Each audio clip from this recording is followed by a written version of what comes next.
अगले प्रकरण में निर्गुण की अपेक्षा सगुण अधिक प्रमाणिक है, इस पर उनकी टीका है। दोहा है, अंक अगुण आखर सगुण, समझिया उभय प्रकार, खोए राखे आपू भल, तुलसी चारु विचार।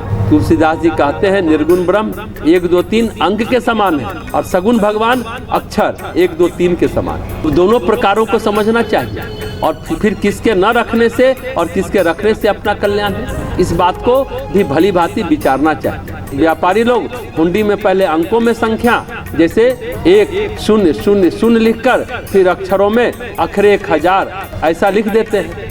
आजकल भी बैंक से रुपया निकालने के लिए चेक पर अंक और अक्षर दोनों भाषा में लिखते हैं ताकि कोई एक को मिटा ना सके।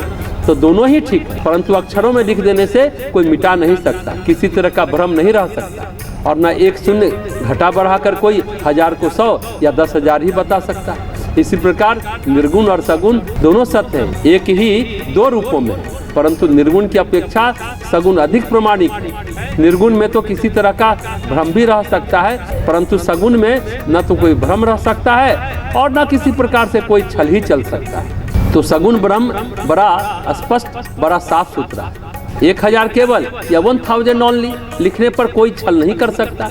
ये सगुण ब्रह्म की महिमा है, सब कुछ स्पष्ट है, कोई भ्रम नहीं है, बच्चा भी समझ सकता है। हनुमान प्रसाद पोद्दार कहते हैं, सगुण का बोध हुए बिना निर्गुण का बोध नहीं हो सकता, वो ज्यादा प्रमाणिक है। यानी निर्गुण में भ्रम संभव है, अक्षरों में यानी सगुण में भ्रम असंभव है। पर यह भ्रम वहाँ संभव होता है जहाँ आपके चित्त में, चेतना में अंधकार है। जब आप समझ लेते हैं कि चित्त में, चेतना में अंधकार नहीं रह जाता, प्रकाश आ जाता है, तो ये ज्ञान हो जाता है। तो जो है सो है, एक है वो दूसरा है, जो दूसरा है वो पहला है। तो 1000 अक्षरों में लिखो या अंकों में लिखो, बात 1000 ही है।